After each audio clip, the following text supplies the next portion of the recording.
I know I'm a little late to the Pixel game since it released in October of 2022.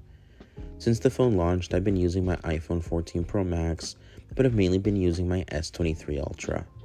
I love both phones, but something about the simplicity of the Pixel phones has been intriguing me.